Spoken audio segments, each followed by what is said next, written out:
இப்போ நம்ம பார்க்க போறது அமர்ந்த நிலையில கோமுகாசனம் பார்க்க போறோம். கவ் போஸ் அப்படின்னு சொல்லக்கூடியது.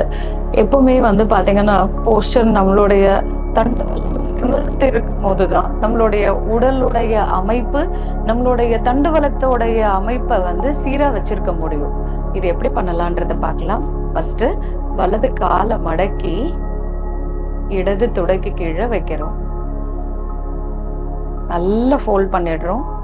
அடுத்தது இடது காலை மடக்கி வலது முட்டிக்கு மேல இந்த முட்டி வர அளவுக்கு நம்ம ஸ்ட்ரெயிட்டா வைக்க ட்ரை பண்றோம். இதை நம்ம ஃபர்ஸ்ட் பண்ணும் போது நமக்கு சிரமமா இருக்கும்.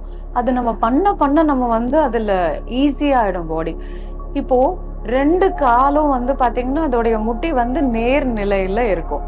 இப்போ எந்த கால் மேல இருக்கோ அந்த கைய நம்ம வந்து மேல் நோக்கி கொண்டு போறோம். அதாவது இடது கைய மேல் நோக்கி கொண்டு போய் நம்மளுடைய முதுகு பக்கத்துல அதை மடக்குறோம்.